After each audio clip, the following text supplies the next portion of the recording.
Hello बच्चों, कैसे हैं आप सब। उम्मीद है आप सब ठीक होंगे और अच्छे से पढ़ाई कर रहे होंगे। आज की क्लास में हम डिस्कस करेंगे रोटेशनल इनर्शिया यानी कि मोमेंट ऑफ इनर्शिया को। पिछले 2-3 लेक्चर्स के अंदर हमने एंगुलर क्वांटिटीज़ के ऊपर बात की थी, जिसके अंदर हमने एंगुलर डिस्प्लेसमेंट, वेलोसिटी और एक्सीलरेशन के ऊपर बात की थी। अगर आपने वो वीडियोज़ नहीं देखे तो मैं उनकी लिंक मेंशन कर दूंगा, पहले आप उनको चेक कर लें। चलिए जी, स्टार्ट करते हैं आज का लेक्चर जो है रोटेशनल इनर्शिया यानी कि मोमेंट ऑफ इनर्शिया के ऊपर। तो सबसे पहले हम टॉपिक का नाम लिख लेते हैं यहाँ पे। आज का हमारा टॉपिक होगा रोटेशनल इनर्शिया।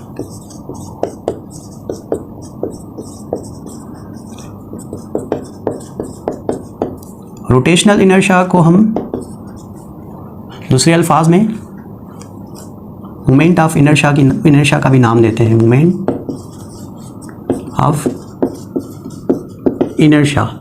इसका नाम रोटेशनल मास भी है। आगे चल के हम ये सारी चीज़ें सीखेंगे। तो सबसे पहले डिफाइन करेंगे what is the meaning of a rotational inertia. तो आप थोड़ा रिकॉल करें, जब आपने मास पढ़ा था तो मास को आप कैसे डिफाइन करते हैं। तो according to Newton second law, अगर किसी भी ऑब्जेक्ट पे अगर हम एक्सटर्नल फोर्स लगाएंगे तो उस फोर्स की वजह से उसमें एक्सेलरेशन पैदा होगी, और वो एक्सेलरेशन डिसाइड करेगी कि उस ऑब्जेक्ट के अंदर क्वांटिटी ऑफ मैटर कितनी है। अगर उसके अंदर अगर आप उस पर जो फोर्स लगा रहे हैं उसकी वजह से उसमें प्रोड्यूस होने वाली एक्सेलरेशन का जो मैग्नीट्यूड है अगर वो कम है, तो इसका मकसद ये होगा कि उसका मास जो होगा वो ज़्यादा होगा। अगर हम उसी ऑब्जेक्ट पे एक्सटर्नल फोर्स बढ़ाएं तो उसकी एक्सेलरेशन बढ़ती जाएगी। क्यों? क्योंकि हमने ये पढ़ा था बेटा कि फोर्स जो है वो डायरेक्टली रिलेशन रखता है। Force is directly proportional to acceleration where m is a constant proportionality. तो यहाँ पे m जो होता है वो कांस्टेंट को रिप्रेजेंट करता है यहाँ पे, ठीक है। सपोज करते हैं यहाँ पे अगर हमारे पास ये एक ऑब्जेक्ट है, इसका हमने मास कंसीडर किया 5 किलोग्राम। अगर हम इस पे if there is no any frictional force, यहाँ पे हमने एक सरफेस के ऊपर इस ऑब्जेक्ट को रखा है जिसका फ्रिक्शनल फोर्स हमने 0 कंसीडर किया है, ठीक है। और सपोज करें इस पे हम कुछ फोर्स लगा रहे हैं 10 न्यूटन, तो इसके अंदर कितनी एक्सेलरेशन पैदा होगी। तो according to Newton second law F is equals to ma, यहाँ से हम a का फार्मूला निकाल सकते हैं जो बनेगा F/m। तो फोर्स लगा रहे हैं हम इस पे 10 न्यूटन और मास जो था वो था इसका 5 किलोग्राम। तो it will come out to be 2 newton per kilogram, ठीक है। तो यानी कि एक्सेलरेशन जो इसकी आ रही है वो आ रही है 2 न्यूटन पर किलोग्राम। इसको फर्दर आप इसे भी लिख सकते हैं, न्यूटन बराबर होता है किलोग्राम मीटर पर सेकंड स्क्वायर। तो ये हो जाएगा किलोग्राम मीटर पर सेकंड स्क्वायर और किलोग्राम। तो ये केजी में से कैंसिल हो जाएंगे। सो एक्सेलरेशन आ जाएगी यहाँ पे 2 मीटर पर second square of a dead object जिसमें हमने 10 न्यूटन फोर्स लगाया था, ठीक है। अगर हम इस ऑब्जेक्ट के मास को बढ़ा दें तो क्या होगा, और फोर्स का वैल्यू हम वही रखें, तो यहाँ पे हम किसी दूसरे ऑब्जेक्ट को कंसीडर करते हैं। सपोज करें इसका मास जो था हमने 5 कंसीडर किया था, अब मैं इसका मास कंसीडर कर रहा हूँ यहाँ पे 10 किलोग्राम, और अब इसमें हम फोर्स वही लगाएंगे जो यहाँ पे लगाया था, वो था 10 न्यूटन। तो इसके अंदर कितनी एक्सेलरेशन प्रोड्यूस होगी if there is no any fractional force. तो एक्सेलरेशन प्रोड्यूस होगी force divide by mass. Force हमने लगाया इस पे 10 न्यूटन और जो इसका मास था वो था 10 किलोग्राम। तो यहाँ से फिर से आंसर आ जाएगा 1 न्यूटन पर किलोग्राम। फर्दर आप इसको सिंप्लीफाई करेंगे तो इसका यूनिट आ जाएगा 1 मीटर पर सेकंड स्क्वायर। तो इसका मतलब ये है यहाँ पे according to Newton second law को हमने यहाँ पे इस्तेमाल किया है कि यहाँ पे इस ऑब्जेक्ट के पास एक क्वांटिटी है जो रेजिस्ट कर रही है एक्सेलरेशन को। यहाँ पे अगर आप देखें इस ऑब्जेक्ट के पास एक क्वांटिटी है जो रेजिस्ट कर रही है एक्सेलरेशन को। यहाँ पे इस ऑब्जेक्ट की एक्सेलरेशन कितनी थी, 2 मीटर पर सेकंड स्क्वायर। यहाँ पे हमने क्या किया, फोर्स को भी वही रखा, एक चीज़ हमने बढ़ा दी, इसकी क्वांटिटी ऑफ मैटर। इसके पास जो क्वांटिटी ऑफ मैटर थी वो हमने यहाँ पे बढ़ा दी, और क्वांटिटी ऑफ मैटर को ही हम नाम क्या देते हैं बेटा, मास का। तो हम कह सकते हैं यहाँ पे जो मास था वो क्या कर रहा है, लीनियर एक्सेलरेशन को अपोज कर रहा है, उसको रेजिस्ट कर रहा है। तो इस मास को हम नाम देते थे वहाँ पे translational mass. This is known as the translational या ट्रांसलेटरी मास भी कह सकते हैं, या दूसरे अल्फाज में आप इसको लीनियर मास का नाम देते हैं, ठीक है।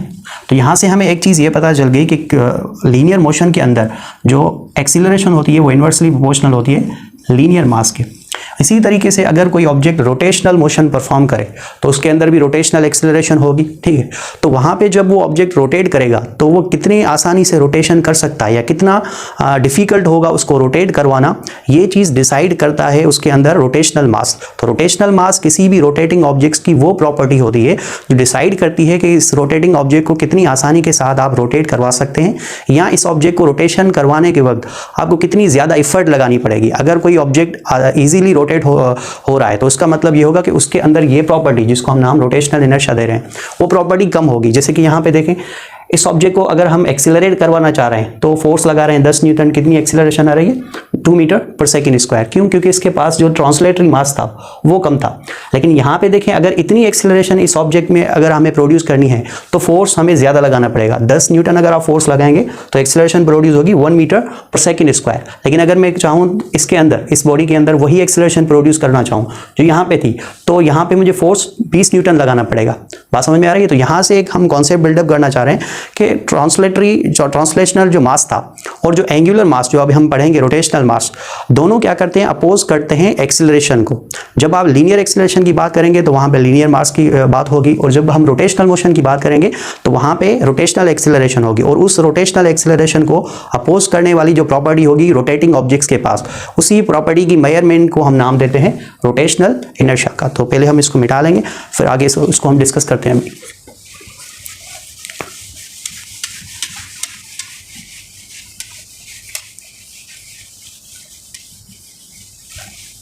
ओके, तो यहां से हमें एक चीज पता चल गई बेटा कि मोमेंट ऑफ इनर्शिया जो है वो क्या है, it is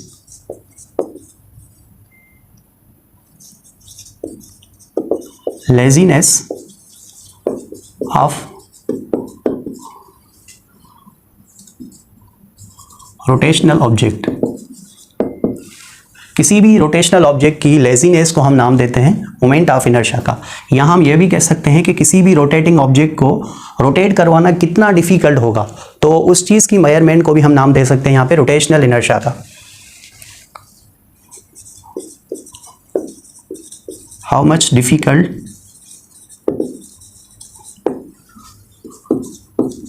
to rotate an object, किसी भी ऑब्जेक्ट को कितना डिफिकल्ट होगा रोटेट करवाना, वो उस चीज़ की मेजरमेंट को भी हम नाम देते हैं यहाँ पे रोटेशनल इनर्शिया का। या आप ये भी कह सकते हैं कि रोटेशनल इनर्शिया जो है वो हमारे पास एनालॉगस है लीनियर मास का, ट्रांसलेटरी मास का। या हम ये भी कह सकते हैं it is moment of inertia is the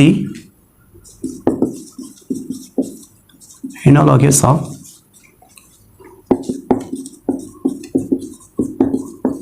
translatory mass, या हम लिख सकते हैं इसको लीनियर मास। लीनियर मास या ट्रांसलेटरी मास में से हम यही मकसद निकाल सकते हैं कि जो हमने न्यूटन सेकंड लॉ के अंदर लीनियर मोशन के अंदर जो आपने मास पढ़ा था, जिसको हम m के साथ रिप्रेजेंट करते हैं, उसको मैं यहाँ पे नाम दे रहा हूँ ट्रांसलेटरी और लीनियर मास का। ठीक है, और ये जो रोटेशनल मास होगा मोमेंट ऑफ इनर्शिया, इसको हम रिप्रेजेंट करेंगे यहाँ पे बेटा I के साथ। ठीक है, तो ये हमें एक चीज़ यहाँ पे पता चल गई। अच्छा, दूसरे अल्फाज में हम ये भी कह सकते हैं कि इट इज प्रॉपर्टी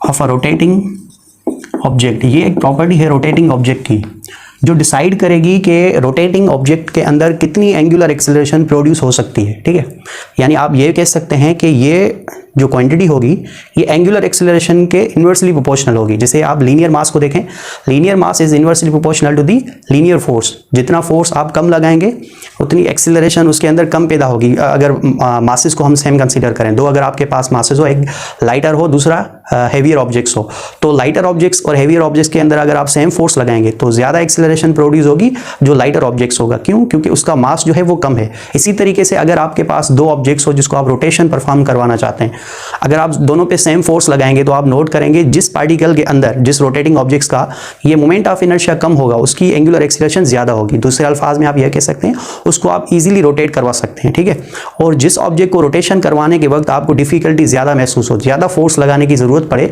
उसके अंदर ये प्रॉपर्टी ज़्यादा होगी और उसके अंदर एंगुलर एक्सीलरेशन भी कम होगी। तो हम इसको इस तरीके से भी लिख सकते हैं, it is property of a rotating objects that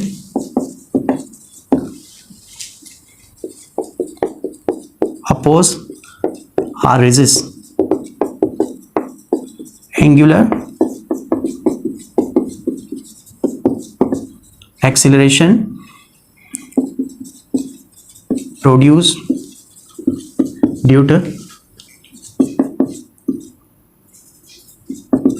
external torque। Definitely acceleration जो होगी वो फोर्स की वजह से ही प्रोड्यूस होती है। तो यहाँ पे भी हम एक्सटर्नल टॉर्क को मेंशन करेंगे। तो यहाँ से एक चीज़ हमें ये पता चल गई कि angular acceleration is inversely proportional to the moment of inertia, जिसको हमने आई के साथ रिप्रेजेंट किया है। ठीक है, तो ये चीज़ हमें अभी तक ये पता चल गई कि यहाँ पे angular acceleration is inversely proportional to the angular mass. इसको हम दूसरे अल्फाज में नाम एंगुलर मास भी लिख सकते हैं, एंगुलर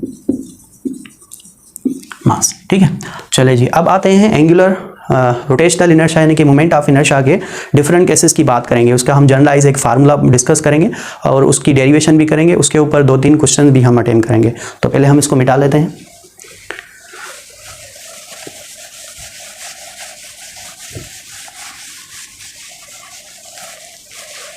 तो इसकी डेरिवेशन आप काफ़ी सारे तरीक़ों से कर सकते हैं। ठीक है, सबसे पहले हम यहाँ पे डिफाइन करते हैं for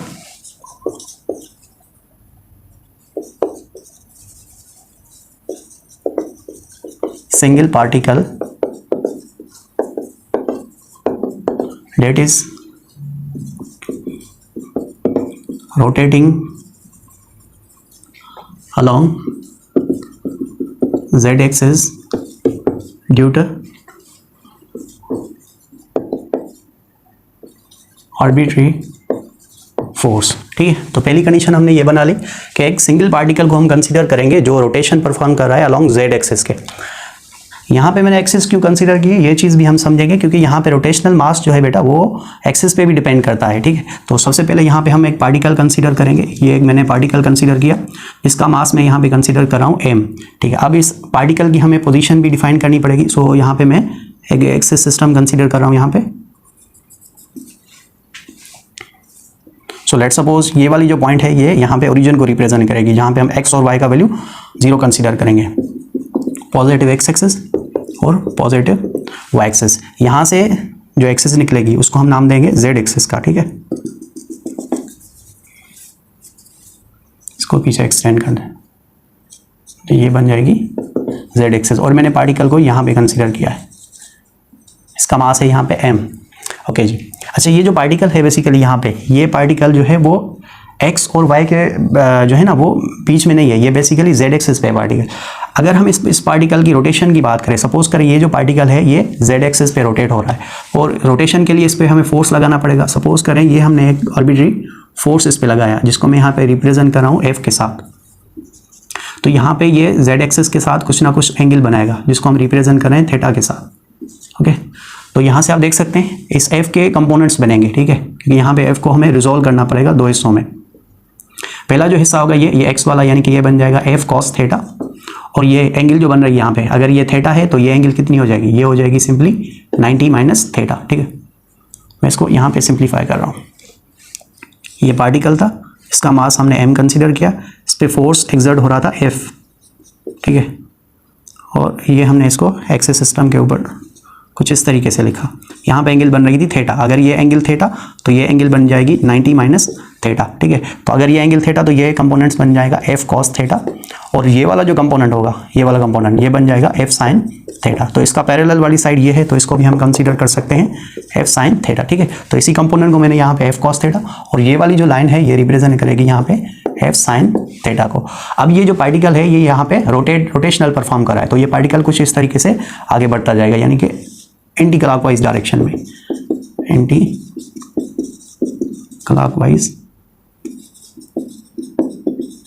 rotation along z axis in xy plane. यहाँ पे अगर आप f cos थीटा को देखें, यहाँ पे 2 फोर्स लग रहे हैं इस पार्टिकल में। सवाल ये पैदा रहा है कि इस पार्टिकल के अंदर रोटेशन कौन सा फोर्स परफॉर्म करेगा, f cos थीटा या f sin थीटा। अगर आप f cos थीटा को देखें यहाँ पे तो f cos थीटा जो है वो पैरेलल है z एक्सिस के, बिल्कुल z एक्सिस के ऊपर ही लग रहा है ये फोर्स। तो हम कह सकते हैं it is parallel to the axis of rotation. तो अगर ये फोर्स पैरेलल है एक्सिस ऑफ रोटेशन के तो इस फोर्स की वजह से कोई भी रोटेशन नहीं होगी। ठीक है, तो यहाँ दूसरे अल्फाज में आप कह सकते हैं इस फोर्स की वजह से जो टॉर्क लगेगा वो z0 हो जाएगा। लेकिन जो दूसरा फोर्स लग रहा है वो है f sin थीटा। अब f sin थीटा वो फोर्स है जो इसके अंदर रोटेशन पैदा करेगा अलोंग z एक्सिस के। ठीक है, तो हम कह सकते हैं f cos थीटा जो है ये एक टेंजेंशनली फोर्स है यहाँ पे, क्योंकि ये टेंजेंट बना रहा है ना यहाँ पे। तो हम कह सकते हैं ओनली f sin थीटा जो फोर्स है ये क्या करेगा, प्रोड्यूस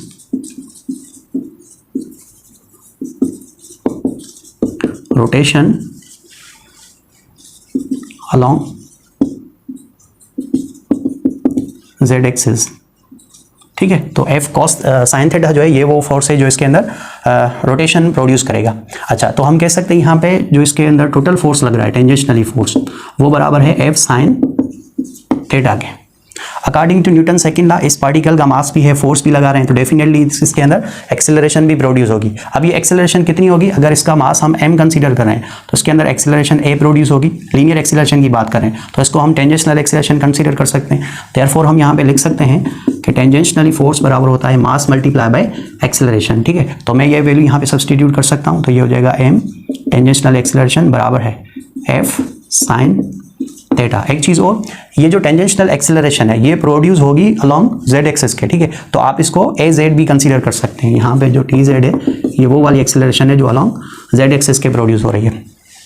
अब टेंजेंशनल एक्सेलरेशन जो हमने यहाँ पे लिखी थी बेसिकली, क्योंकि ये पार्टिकल रोटेशन परफॉर्म करेगा, तो हमने एक रिलेशन बेटा पढ़ा था कि टेंजेंशनल एक्सेलरेशन बराबर होता है अल्फा इंटू आर के। ये एक्सेलरेशन कहलवाती है एंगुलर एक्सेलरेशन, क्योंकि यहाँ पे पार्टिकल जो है वो रोटेशन परफॉर्म कर रहा है। तो अगर हम 80 की जगह पे ये वैल्यू पुट करें तो ये बन जाएगा m alpha into R F sine theta.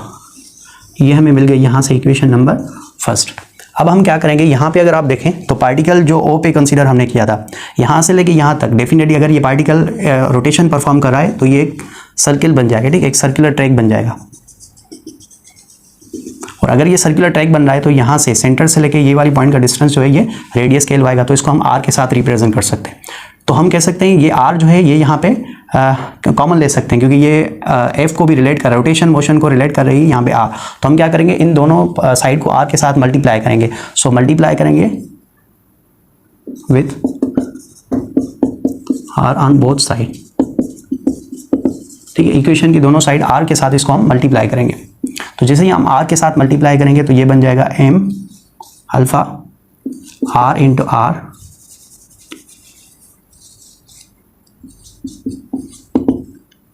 Are F sine theta. ठीक है, so r multiply by r ये बन जाएगा m alpha r square into R F sine theta. Further हम अगर इसको सिंप्लीफाई करना चाहें तो बेटा आर एफ साइन थीटा, अब आर एफ साइन थीटा जो है यहाँ पे आर एफ साइन थीटा ये बराबर होता है टाउ के। ठीक है, टॉर्क। सो टॉर्क का सिंपली हमारे पास फार्मूला होता है आर क्रॉस एफ, जिसका magnitude are F sine theta के साथ लिखते हैं। थीटा वो एंगल होती है जो आर और एफ के बीच में होगी, और आप यहाँ पे देख सकते हैं कि आर और एफ के बीच में ये जो एंगल बन रही है वो 90 होगी, लेकिन यहाँ पे कोई भी एंगल हो सकती है। तो हमने यहाँ पे कंसीडर किया आर एफ साइन थीटा जो है वो रिप्रेजेंट करा है टॉर्क। अब ये टॉर्क कौन सी एक्सिस के अबाउट होगा, एक्स, वाई या जेड? तो डेफिनेटली ये पार्टिकल जेड एक्सिस के अलॉन्ग रोटेट कर रहा है, तो हम कह सकते हैं ये टॉर्क जो है वो अलॉन्ग जेड एक्सिस को रिप्रेजेंट करेगा। तो हम यहाँ पे हमें फार्मूला मिल गया, टॉर्क अलॉन्ग जेड एक्सिस बराबर हो जाएगा एम, अगर हम आर स्क्वायर को इसके सामने लिखें यहाँ पे आर स्क्वायर इंटू ए, तो ये हमें यहाँ से इंपॉर्टेंट रिजल्ट मिली है, टाउ अलॉन्ग जेड एक्सिस बराबर है M R square into alpha के। तो यहाँ पे अगर आप चेक करें तो टाउ तो रोटेशनल फोर्स हो गया, यहाँ पे टाउ जो है वो रिप्रेजेंट करेगा रोटेशनल फोर्स को, और जो अल्फा है ये रिप्रेजेंट करेगी रोटेशनल एक्सेलरेशन यानी कि एंगुलर एक्सेलरेशन। और एम आर स्क्वायर जो है ये यहाँ पे जो चीज़ है यही चीज़ वो है जो डिसाइड करेगी इस रोटेटिंग पार्टिकल की एंगुलर एक्सेलरेशन, और इसी क्वांटिटी को हम नाम देते हैं यहाँ पे रोटेशनल इनर्शिया यानी कि मोमेंट ऑफ इनर्शिया का। यानी कि इस इक्वेशन के अंदर जो एम आर स्क्वायर है ये रिप्रेजेंट करेगी moment of inertia of this single particle. तो यहाँ से हमें ये इक्वेशन मिल गई कि आई बराबर है सिंपली एम आर स्क्वायर के। ठीक है, तो अगर हम इस फार्मूले को यहाँ पे लिखना चाहें तो ये बन जाएगा टाउ जेड बराबर हो जाएगा, इसकी जगह पे हम लिख सकते हैं moment of inertia and angular acceleration. ठीक है, तो आप अगर इस फार्मूले को इसके साथ रिलेट करना चाहें, ठीक है, पहले मैं इसको मिटा लूँ थोड़ा, फिर हम इसको रिलेट करेंगे लीनियर क्वांटिटीज के साथ।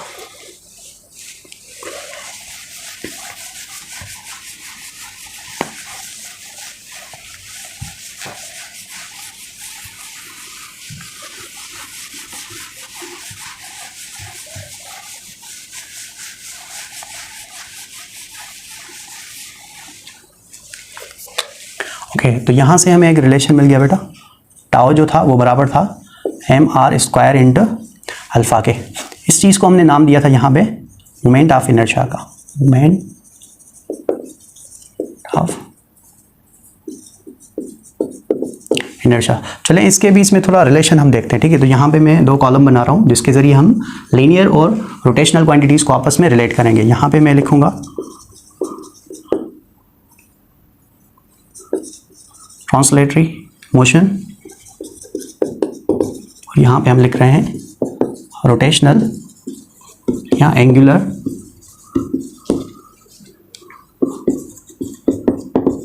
मोशन को, ठीक है। तो सबसे पहले हमने ट्रांसलेटरी यानी कि जो लीनियर मोशन थी उसके अंदर हमने पढ़ा था डिस्टेंस एंड डिस्प्लेसमेंट,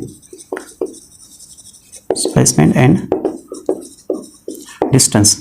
सपोज करें हम डिस्टेंस को यहाँ पे डिस्प्लेसमेंट को डी के साथ रिप्रेजेंट करें, तो डिस्टेंस को हम यहाँ पे डी के साथ रिप्रेजेंट कर सकते हैं। दोनों के जो यूनिट्स थे वो मीटर थे और इनका हम डायमेंशन जो लिख रहे थे वो m0 L/0 कुछ इस तरीके से हमने लिखी थी। अब जब यहाँ पे हमने डिस्कस किया था डिस्टेंस और डिस्प्लेसमेंट किस चीज़ को कहते हैं, ये बेसिकली रिप्रेजेंट करता है पोजीशन को। किसी भी मूविंग ऑब्जेक्ट की अगर पोजीशन चेंज हो इन वन डायरेक्शन, ठीक है, तो उस केस में हम इसको डिस्प्लेसमेंट या डिस्टेंस का नाम देते हैं। रोटेशनल मोशन के अंदर हमने पढ़ा था कि जब भी कोई ऑब्जेक्ट रोटेशन परफॉर्म करता है तो उसकी एंगल चेंज होती है। इसको हमने नाम दिया था एंगुलर पोजीशन का, या हम दूसरे अल्फाज में कह सकते हैं इसको एंगुलर डिस्प्लेसमेंट, एंगुलर डिस्प्लेसमेंट।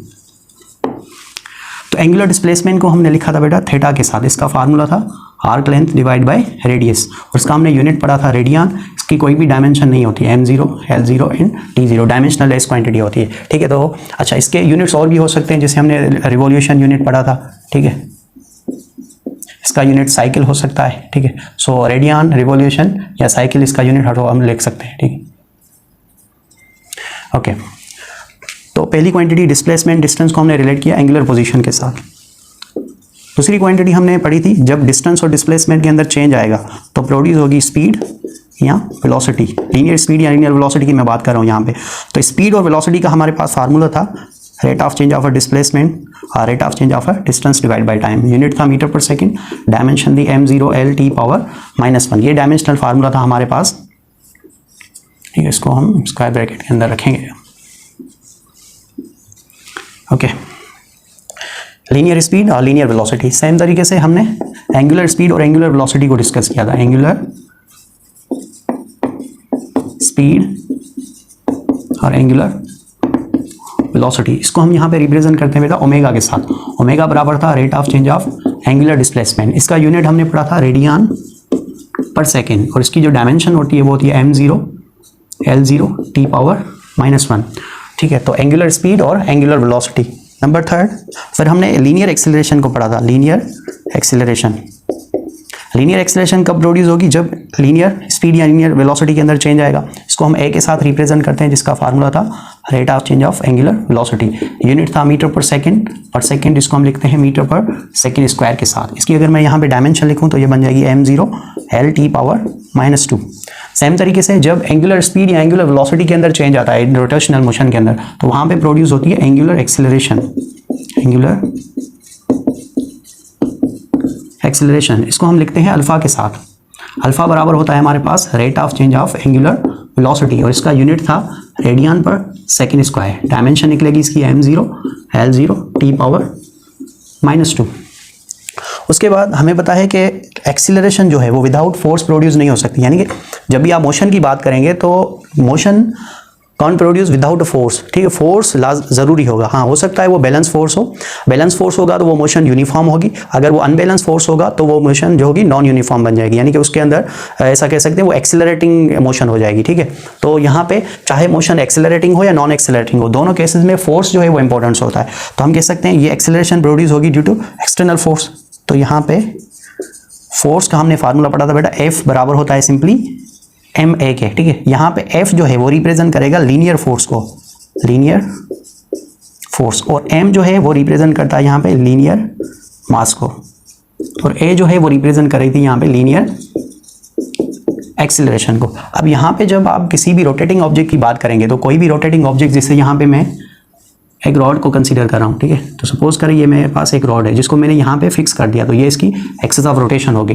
तो अगर मैं इस रॉड को यहाँ पे रोटेट करवाना चाहूँ एंटी क्लॉकवाइज डायरेक्शन, तो मुझे इस पर फोर्स लगाना पड़ेगा।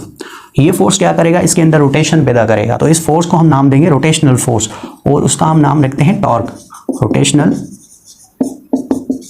फोर्स, जिसका दूसरा नाम है बेटा टॉर्क। और टॉर्क का सिंपली हमारे पास फार्मूला था टाउ बराबर होता है। अब यहाँ से देखें, अगर मैं इसका यहाँ पे रिलेशन बनाना चाहूँ, ये फोर्स बराबर था linear mass multiply by linear acceleration. तो अगर हम रोटेशनल फोर्स की बात कर रहे हैं तो यहाँ पे क्या होना चाहिए, यहाँ पे होना चाहिए angular mass multiply by angular acceleration, क्योंकि हैं तो दोनों ही फोर्स ना, ठीक है। वो रोटेशनल फोर्स यहाँ पे फोर्स का मतलब ये रोटेशनल फोर्स होगा, ठीक है, जो रोटेशन प्रोड्यूस करेगा, इसको मोमेंट ऑफ फोर्स भी कहते हैं। तो एंगुलर मास जो क्वांटिटी है वही चीज़ कहलवाती है रोटेशनल इनर्शिया या मोमेंट ऑफ इनर्शिया। तो हमने इसको लिखा था आई के साथ, और एंगुलर एक्सेलरेशन जो है उसको हम लिखते हैं यहाँ पे अल्फा के साथ। तो यहाँ से आप देखें, ये हमने लीनियर और एंगुलर क्वांटिटीज़ के बीच में रिलेशन के जरिए भी हमने समझा कि जैसे न्यूटन सेकंड लॉ था F = ma, वैसे ही हम रोटेशनल टॉर्क जो है उसको हम रिलेट करते हैं मोमेंट ऑफ इनर्शिया के साथ, ठीक है। तो यहाँ से अगर हम रिलेशन निकालना चाहें m का, तो यहाँ से m का फार्मूला आ जाएगा linear force divide by acceleration. तो आप यहाँ से देख सकते हैं mass is inversely proportional to acceleration. और यहाँ से अगर हम I का फार्मूला निकालना चाहें मोमेंट ऑफ इनर्शिया का, तो वो बन जाएगा टॉर्क डिवाइड बाय a। तो अगर किसी भी रोटेटिंग ऑब्जेक्ट्स के अंदर आप कांस्टेंट टॉर्क लगा रहे हैं, ठीक है, टॉर्क चेंज नहीं कर रहे हैं, तो उसकी जो एंगुलर एक्सेलरेशन होगी वो इन्वर्सली प्रोपोर्शनल होगी किसके साथ, मोमेंट ऑफ इनर्शिया के साथ। तो यहाँ से हम लिख सकते हैं angular acceleration and moment of inertia both are inversely proportional. तो यही चीज़ हमने डेफिनेशन के अंदर भी बेटा लिखी थी, it is the quantity of a property of the rotating objects that decide और resist to the angular acceleration of a rotating objects. किसी भी ऑब्जेक्ट के अंदर रोटेशन प्रोड्यूस करना कितना आसान है, कितनी इजीली आप उसको रोटेट करवा सकते हैं। तो जैसे कि अगर आपको अगर कोई स्टिक दी जाए, जैसे कि यहाँ पे इस मार्कर को देखें, ठीक है, अगर मैं इस मार्कर को यहाँ पे रोटेट करवाना चाहूँ तो किसी भी एक्सिस के अबाउट मैं इसको रोटेट कर सकता हूँ। अगर मैं इसको इस पॉइंट के अबाउट यहाँ पे रोटेट करवाना चाहूँ, इस पॉइंट पे, ठीक है, तो यहाँ से मैं इसको रोटेशन करवा सकता हूँ, ठीक है। लेकिन अगर मुझे ईजी तरीके से इसको रोटेट करवाना हो तो मैं यहाँ से इस तरीके से भी रोटेशन परफॉर्म कर सकता हूँ। लेकिन इस तरीके से रोटेशन परफॉर्म करना थोड़ा इजी होगा बनिस्बत किसी और एक्सेस के। अगर मैं चाहूँ तो इस पॉइंट पे फिक्स करके फिर इसको इस तरीके से भी रोटेट करवा सकता हूँ। तो ये वाली रोटेशन थोड़ी हार्ड भी हो जाएगी। अगर इसको इस तरीके से रोटेट करवाएंगे तो भी रोटेशन होगी, लेकिन ज़्यादा फोर्स लगाना पड़ेगा। ईजी तरीका क्या है इसको रोटेट करवाने का, वो ये था। क्यों? क्योंकि इस केस के अंदर इसका मोमेंट ऑफ इनर्शिया कम हो गया। अब मास तो मार्कर का इस केस में भी सेम था, इस केस के अंदर भी सेम था, और दूसरी एक्सिस पे जब हमने मूव करवाया था तब भी मास इसका सेम था। लेकिन तीनों केसेस के अंदर हमने इसकी एक्सिस चेंज की। पहले एक्सिस ये थी, दूसरे केसेस में एक्सिस ये हो गई, और तीसरे केसेस में एक्सिस जो थी इसका सेंटर में से क्रॉस करेगी, ये वाले केसेस में। तो हम कहेंगे इस वाले केस में जो मार्कर इजीली रोटेट हो रहा है उसका सिंपली रीजन ये है कि इसका मोमेंट ऑफ इनर्शिया इस केस में कम हो गया, और इस केस के अंदर इसका मोमेंट ऑफ इनर्शिया बढ़ गया बनिस्बत बीच वाले केस में से। तो इस तरीके से हम कह सकते हैं कि मोमेंट ऑफ इनर्शिया जो है वो सिंपली मास पे डिपेंड नहीं करेगा, वो डिपेंड करेगा एक्सिस ऑफ रोटेशन के ऊपर भी। ठीक है, तो अब इसको आप लिख लें अच्छे तरीके से, फिर हम इसको आगे कंटिन्यू करेंगे। ठीक, अभी तक हमने पढ़ा कि मोमेंट ऑफ इनर्शिया को हम लिख सकते हैं mr²। यहाँ पे I जो है वो रिप्रेजेंट करेगी मोमेंट ऑफ इनर्शिया,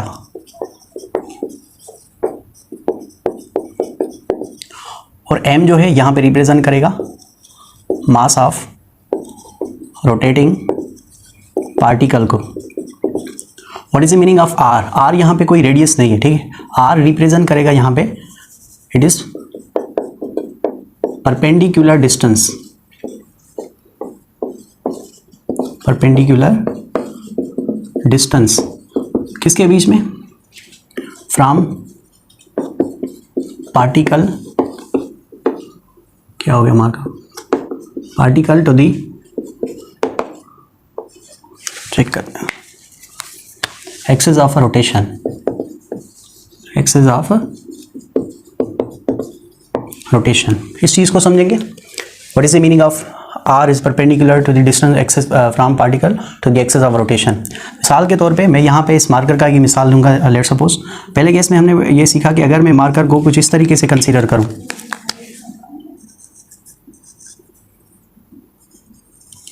ठीक है, तो यहाँ पे हम इसका स्ट्रक्चर बनाएंगे पहले।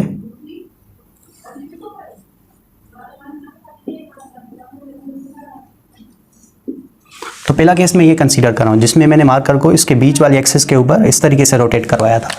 तो ये इसकी एक्सेस बन जाएगी, बीच में से जो एक लाइन ड्रॉ करेंगे हम, इमेजिनरी लाइन, ये बन जाएगी इसकी एक्सेस ऑफ रोटेशन। तो यहाँ से अगर आप देखें तो ये एक्सेस ऑफ रोटेशन जो है इस मार्कर के बीच में से क्रॉस हो रही है, ठीक है। तो यहाँ पे अगर आप देखें, अगर मैं इस पॉइंट की बात करूँ, इस पॉइंट की, तो इस सेंटर से लेके यहाँ तक का डिस्टेंस, इस हिस्से को चलो मैं यहाँ पे थोड़ा जूम कर देता हूँ, ठीक है। तो ये वाली पॉइंट जो है वो यहाँ पे होगी, ये वाली लाइन मार्कर का ये वाला हिस्सा, और ये जो डॉट डॉट लाइन थी ये रिप्रेजेंट कर रही है यहाँ पे एक्सेस ऑफ रोटेशन को, ठीक है। तो ये वाली पॉइंट का जो भी मास होगा, सपोज कर रहे हैं ये मार्कर का ये वाला जो हिस्सा है, मैं इसको यहाँ पे शेडेड पार्ट के साथ रिप्रेजेंट कर रहा हूँ, ये मैंने शेडेड लगा दिया।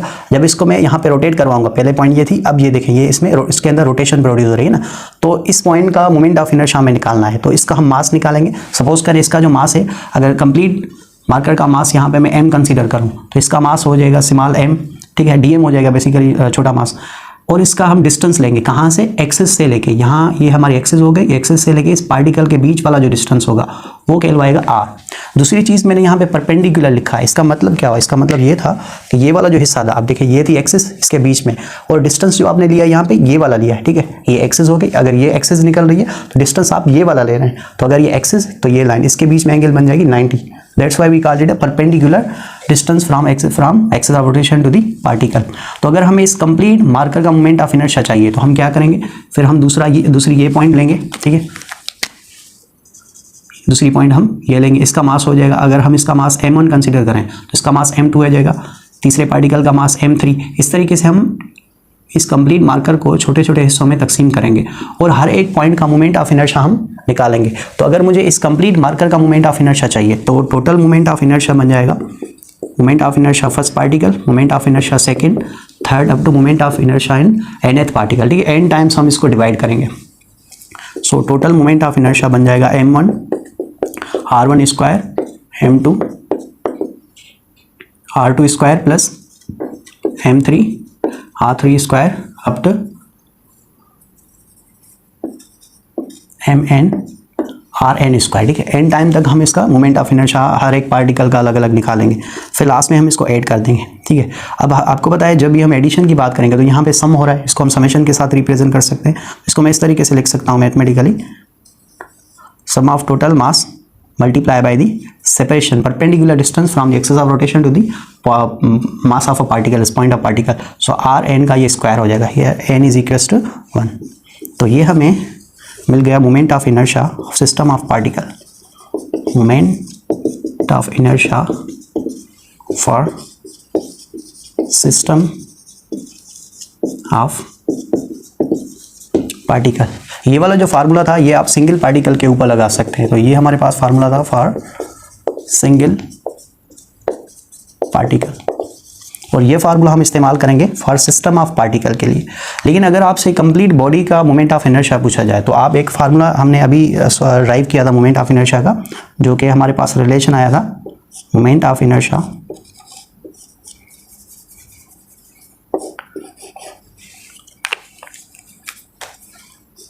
टाउ बराबर था आई इंटू अल्फा के। तो यहाँ से हम आई का फार्मूला दूसरा निकाल सकते हैं, जो बन जाएगा आई बराबर था tau divide by angular acceleration. ये फार्मूला आप इस्तेमाल कर सकते हैं फॉर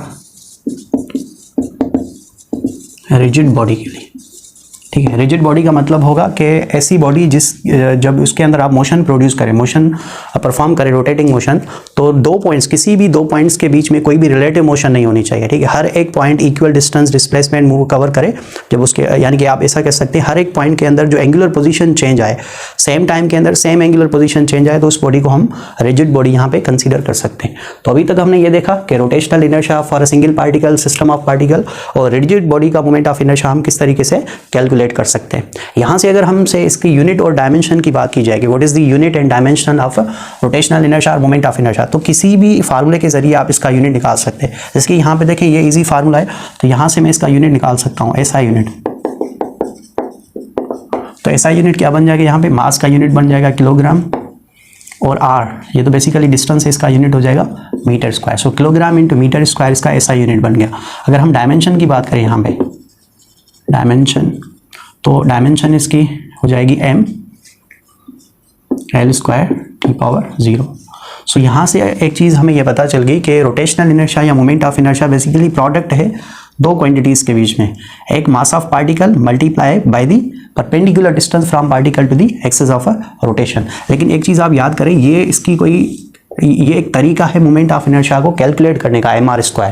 लेकिन अगर आपसे पूछा जाए what is the meaning of a moment of inertia, तो सिंपली आप ये कहेंगे कि मोमेंट ऑफ इनर्शिया किसी भी रोटेटिंग ऑब्जेक्ट्स की वो प्रॉपर्टी होती है जो डिसाइड करेगी कि अगर आप उस पर फोर्स लगाएं, रोटेटिंग फोर्स लगाएं, तो कितनी आसानी के साथ या कितनी डिफिकल्टी के साथ उसके अंदर रोटेशन प्रोड्यूस हो सकती है। अगर चाहे इजीली वो ऑब्जेक्ट्स रोटेट होना शुरू हो जाए, ज़्यादा रोटेशन प्रोड्यूस हो कम फोर्स लगाने के नतीजे में, तो उसके अंदर ये प्रॉपर्टी जो होगी वो कम होगी। लेकिन अगर आप उसके अंदर फोर्स लगा रहे हैं, ज़्यादा फोर्स लगाने की रोटेशन बहुत कम प्रोड्यूस हो रही है, तो उसके अंदर ये प्रॉपर्टी ज़्यादा एक्सेस करेगी। ठीक है, तो अब हम आते हैं इसके ऊपर कुछ हम प्रॉब्लम सॉल्व करेंगे, न्यूमेरिकल्स ट्राई करेंगे। सो पहले मैं इसको मिटा लेता हूँ। न्यूमेरिकल सॉल्व करने से पहले हम कुछ मोमेंट ऑफ इनर्शिया, कुछ रिजिड बॉडीज जो है उसको यहाँ पे डिफाइन करेंगे। सो moment of inertia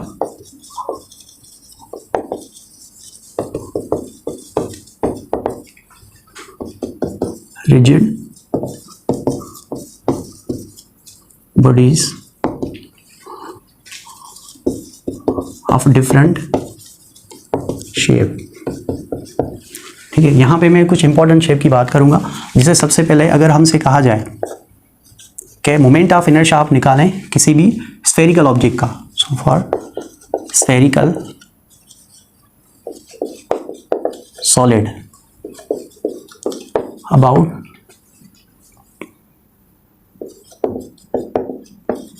axis along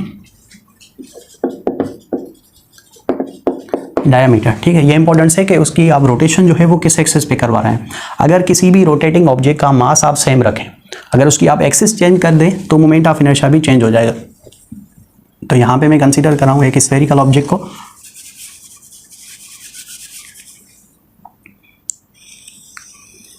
ठीक है, ये आपको यहाँ पे दिखाई दे रहा होगा सर्किल टाइप, क्योंकि ये 2 डायमेंशनल स्ट्रक्चर है, बोर्ड है। ठीक है, इस पर 3D स्ट्रक्चर बनाना थोड़ा डिफिकल्ट है, तो मैं यहाँ पे इसको स्फेयर कंसीडर कर रहा हूँ।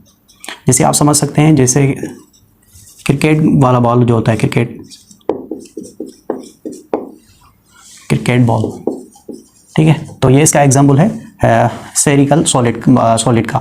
तो इसका अगर हम मोमेंट ऑफ इनर्शिया कैलकुलेट करना चाहें तो इसका सिंपली फार्मूला बन जाएगा 2/5। अगर इस स्फेरिकल का मास m हो और इसको हम सेंटर कंसीडर करें, सेंटर से लेके यहाँ तक का जो डिस्टेंस होगा ये कहलवाएगा रेडियस। इसको अगर हम r के साथ रिप्रेजेंट करें तो ये बन जाएगा 2/5 mr²। So this is the moment of inertia for a spherical solid about its axis along its diameter। अगर हमसे कहा जाए find the moment of inertia of a hollow sphere along axis of a rotation। ठीक है, तो अगर हमसे होलो sphere की बात की जाए, होलो स्फेयर का मतलब होगा कि उसका बीच वाला जो हिस्सा होगा वो एम्प्टी होगा। जैसे आपने बेसबॉल देखी होगी, ठीक है, तो उस केस के अंदर इसका जो बीच वाला जो हिस्सा होता है वो बिल्कुल खाली होता है, लेकिन ऊपर जो सरफेस है वो भरा हुआ होता है। ठीक है, तो होगा ये स्फेरिकली 3D स्ट्रक्चर होगा। अगर हमसे कहा जाए इसका मास m है और इसका जो रेडियस है वो हमसे कहा जा रहा है r है, तो होलो स्फेयर के अंदर अगर हमसे उसका मोमेंट ऑफ इनर्शिया कैलकुलेट करने की बात की जाए तो इसका सिंपली फार्मूला बन जाएगा 2/3 mr²। ठीक है, तो ये फार्मूला आप इस्तेमाल कर सकते हैं फॉर होलो स्फेयर के लिए। अब आते हैं सिलेंडर के ऊपर, नंबर 3 सॉलिड सिलेंडर।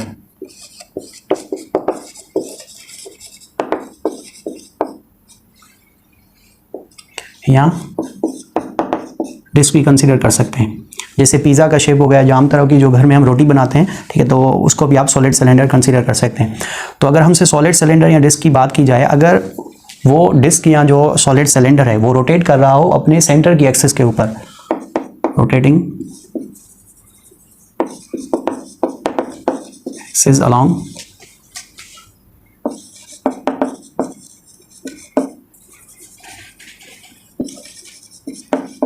सेंटर। ठीक है, सेंटर वाली एक्सिस की हम बात करें, सपोज करें यहाँ पे हम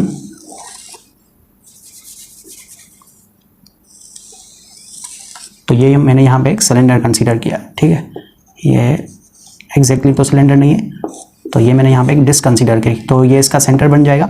हम इस एक्सिस की बात करें, ठीक है, जो इसके बिल्कुल सेंटर से क्रॉस क्रॉस ओवर, तो ये हो जाएगी इसकी एक्सिस ऑफ रोटेशन। अगर इसका मास m और इसका रेडियस जो है वो हमें बताया जाए r, तो इस केस के अंदर सॉलिड सिलेंडर या डिस्क का जो मोमेंट ऑफ इनर्शिया निकलेगा वो हम सिंपली लिख सकते हैं 1/2 mr स्क्वायर। ये तो यहाँ पे डिस्क बन गई। अगर हम सिलेंडर का स्ट्रक्चर बनाना चाहें या उसकी अगर हमसे मोमेंट ऑफ इनर्शिया पूछी जाए, तो यहाँ पे मैं सॉलिड सिलेंडर की बात कर रहा हूँ, ठीक है। तो इसका जो बीच वाला हिस्सा जो होगा वो भी भरा होगा, ठीक है। और इसकी जो हम रोटेशन यहाँ पे करवा रहे हैं वो इसके सेंटर से जो लाइन निकलेगी, ठीक है, तो ये इसकी हम एक्सिस ऑफ रोटेशन यहाँ पे हम कंसीडर करेंगे। और क्या, तो ये इसकी एक्सिस ऑफ रोटेशन। अगर इसका मास m और जो यहाँ पे r कंसीडर करें वो यहाँ से लेके यहाँ तक का डिस्टेंस है, ठीक है। ये वाला जो डिस्टेंस है ये अगर हमें गिवन हो तो 1/2 mr स्क्वायर हम फार्मूला लगा सकते हैं सॉलिड सिलेंडर या डिस्क के लिए। अब आते हैं number 4, hollow cylinder.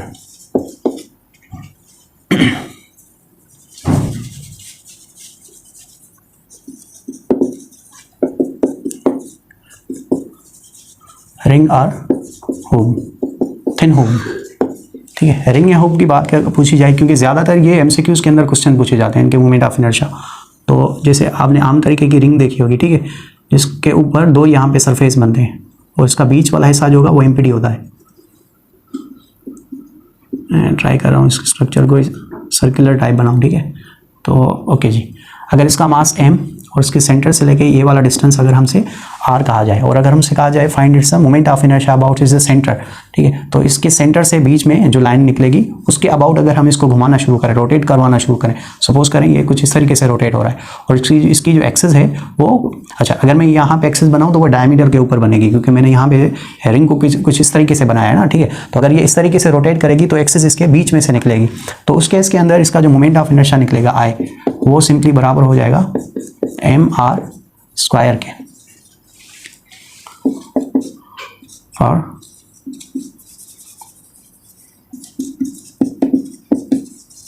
Thin rod rotating about centre और फिर सेंटर, ठीक है। अगर थिन रॉड हो जो रोटेट कर रही हो अपनी सेंटर के अबाउट, उसका मोमेंट ऑफ इनर्शिया का फार्मूला क्या होगा। सपोज करते हैं यहाँ पे हमारे पास एक थिन रॉड है, इसकी लेंथ में यहाँ पे L कंसीडर कर रहा हूँ,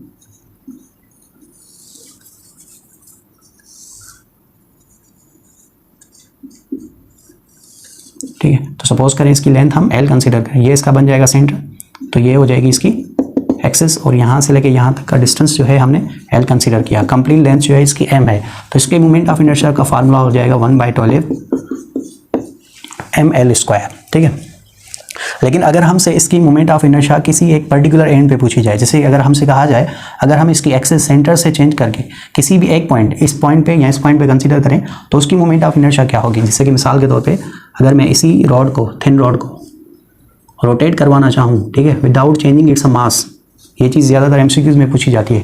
तो अगर इसका मास मैं m ही कंसीडर करूँ, लेकिन अब मैं इसको रोटेट करवा रहा हूँ इस एंड के अबाउट, इसकी एक्सिस जो है मैंने चेंज कर दी और एक्सिस जो है इस रॉड की एंड कंसीडर कर दी, तो इस केस के अंदर जो इसका मोमेंट ऑफ इनर्शिया हो जाएगा वो हो जाएगा 1/3 ml स्क्वायर। इसका मतलब क्या बन रहा है, इसका मतलब ये हो रहा है कि इस केस के अंदर जब आप इसको रोटेट करवाएंगे तो ये रोटेशन ज़्यादा डिफिकल्ट होगी बनस्पत इसके।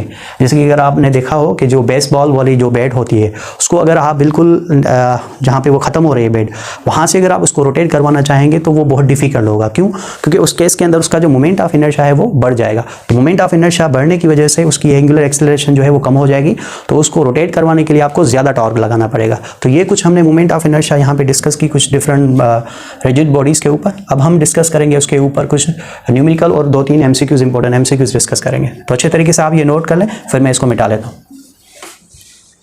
ओके बेटा जी, तो अब हम डिस्कस करेंगे कुछ इस पे इंपॉर्टेंट क्वेश्चन ट्राई करेंगे मोमेंट ऑफ इनर्शिया के ऊपर। तो सबसे पहला question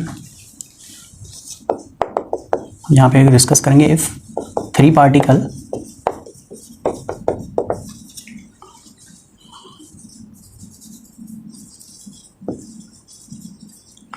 half mass is 1 kilogram, 2 kilogram and 3 kilogram.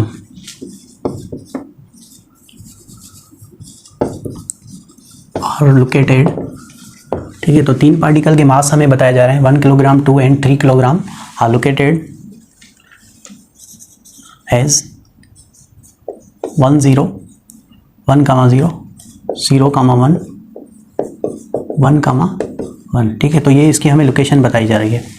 Calculate moment of inertia, moment of inertia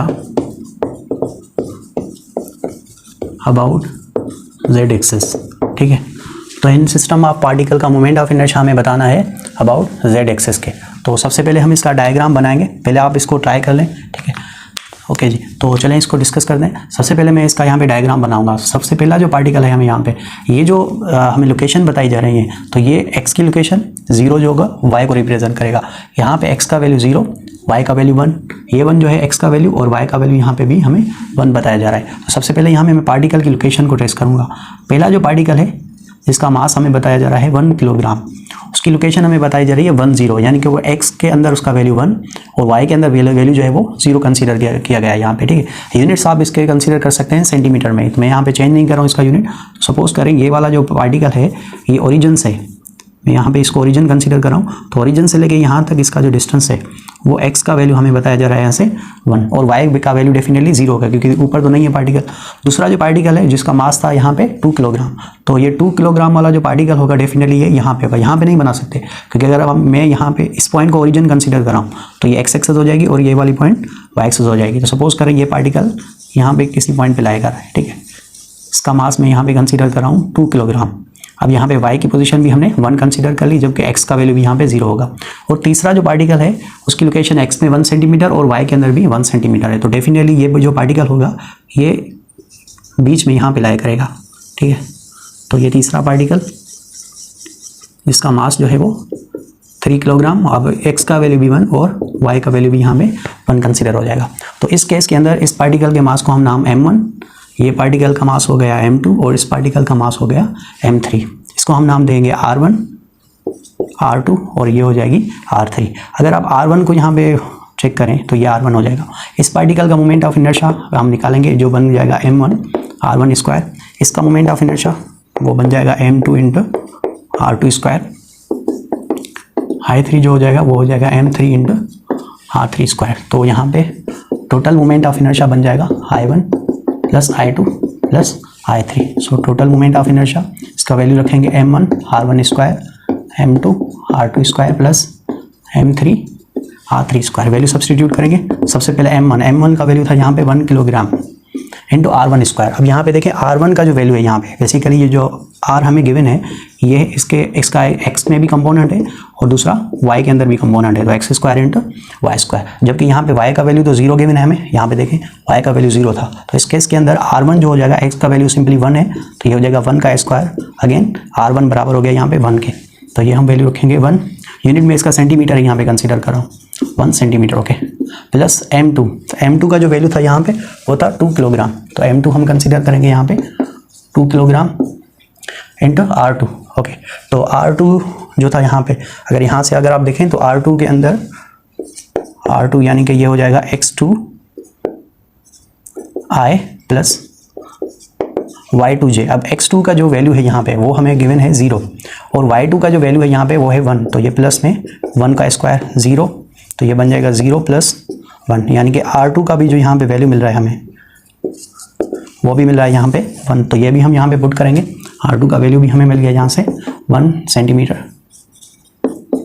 plus m3 r3 का वैल्यू है यहाँ पे 3 किलोग्राम और r3, अब देखिए यहाँ से जो r3 निकलेगा वो हो जाएगा x3 i square plus y3 into j square. अब x का वैल्यू भी 1, y का वैल्यू भी 1, तो ये हो जाएगा r3, इसका हो जाएगा 1 स्क्वायर प्लस 1 स्क्वायर, यानी कि 1 प्लस 1 ये बन जाएंगे 2, ठीक है। तो यहाँ पे मैंने रख दिया इसको 3 किलोग्राम इंटू 2 सेंटीमीटर। फर्दर अगर हम इसको सिंप्लीफाई करना चाहें तो ये हो जाएगा टोटल मोमेंट ऑफ इनर्शिया। अच्छा, ये मैंने यहाँ पे सेंटीमीटर के अंदर रखे हैं, ठीक है। तो आप चाहें तो इसका यूनिट्स जो है वो यहाँ पे चेंज कर सकते हैं क्योंकि ये किलोग्राम है और ये सेंटीमीटर के अंदर है, तो ये बन जाएगा 1 किलोग्राम। अच्छा चलो इसको मीटर में कंसीडर करते हैं, ठीक है, कैलकुलेशन ईजी हो जाएगी। 1 मीटर ओके, इजी हो जाएगा यहाँ पे। तो ये आ जाएगा 1 किलोग्राम, सॉरी इसके ऊपर स्क्वायर था, ये बन जाएगा 1 kilogram metre square plus 2 kilogram into metre square plus ये हो जाएंगे 6 किलोग्राम इंटू मीटर स्क्वायर। तो ये 1 2 3 6, ये टोटल हो जाएंगे 9 किलोग्राम इंटू मीटर स्क्वायर। तो इस सिस्टम का जो टोटल मोमेंट ऑफ इनर्शिया निकल रहा है वो है 9 किलोग्राम इंटू मीटर स्क्वायर। ठीक है, तो ये पहला क्वेश्चन था। चलिए दूसरा क्वेश्चन ट्राई करें, फिर इसको मिटा लेता हूँ यहाँ पे।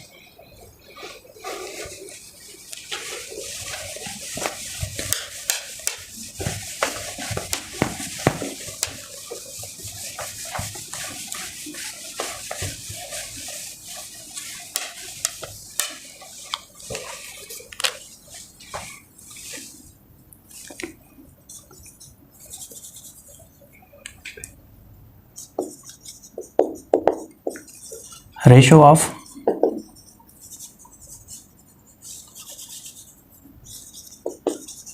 calculate ratio of moment of inertia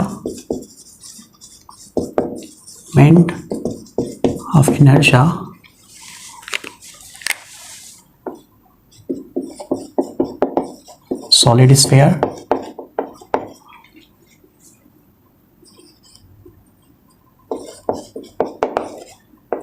solid cylinder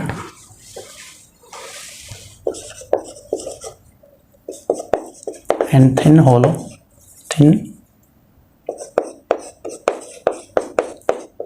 ठीक है, तो ये क्वेश्चन हमसे कहा जा रहा है कि calculate the ratio of moment of inertia solid sphere, solid cylinder and thin hook. ठीक है, इन तीनों का रेशियो हमें निकालना है। तो चलें ट्राई करते हैं। सबसे पहले मैं यहाँ पे मोमेंट ऑफ इनर्शिया निकालूंगा स्फेरिकल ऑब्जेक्ट का। अभी हमने सीखा था बेटा स्फेरिकल ऑब्जेक्ट, सपोज करें, अच्छा एक चीज़ और कंसीडर कर रहे हैं, if all have same mass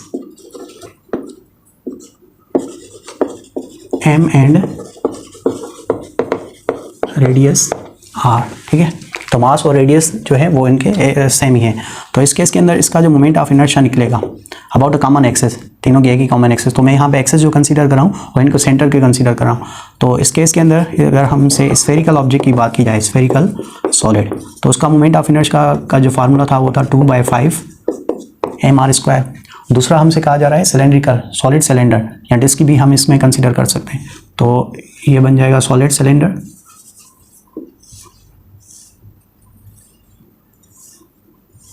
ठीक है। तो अगर सॉलिड सिलेंडर का मास m और इसका रेडियस भी हम r कंसीडर करें तो इसका मोमेंट ऑफ इनर्शिया का जो फार्मूला बनेगा वो होगा 1/2 mr²। और लास्ट जो है हमारे पास वो कहा जा रहा है थिन हुक। ठीक है, थिन हुक यानी कि हम इसको रिंग भी कंसीडर कर सकते हैं। तो रिंग या हुक का जो मोमेंट ऑफ इनर्शिया का फार्मूला था, अगर इसका मास m सेम और रेडियस जो हो वो अगर हमसे r कंसीडर किया जाए तो इस केस में इसका मोमेंट ऑफ इनर्शिया का फार्मूला बनेगा सिंपली mr²। ठीक है, अब हमसे इसका रेशियो पूछा जा रहा है। तो तीनों में देखें mr² दोनों के ऊपर कॉमन है, तो ये बन जाएगा सॉलिड स्फीयर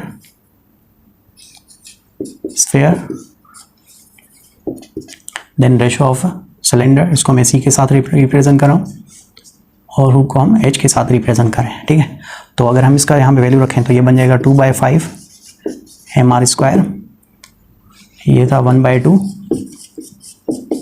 mr², ये था सिंपली mr²। ठीक है, तो यहाँ पे देखें mr² तीनों में कॉमन है, तो ये तो कैंसिल हो जाएंगे यहाँ से mr²। सिंपली यहाँ पे क्या बचा, यहाँ पे 2/5 टाइम 1/2 टाइम 1/1। ठीक है, तो अगर हम इसको होल नंबर के अंदर लिखना चाहें, ठीक है, तो हम इसकी एलसीएम निकाल सकते हैं। तो इसकी एलसीएम निकलेगी सिंपली 10, तो ये बन जाएगा 2, हाँ सही है, हाँ सही है, तो ये बन जाएगा 4/10, इसका टेबल 2 टाइम। अगेन इसको हम मल्टीप्लाई करेंगे इसके साथ, तो ये बन जाएगा 5/10 और ये हो जाएगा 10/10। ठीक है, तो इस तरीके से हम इसका रेशो निकाल सकते हैं। तो ये हमें रेशियो मिल गया इन बॉडीज के अंदर। चलें एक और क्वेश्चन इस पे ट्राई करते हैं। सपोज करें if disc has mass of 5 kilogram and radius of 0.2 0.2 metre. Calculate its rotational kinetic energy when it rotate with angular speed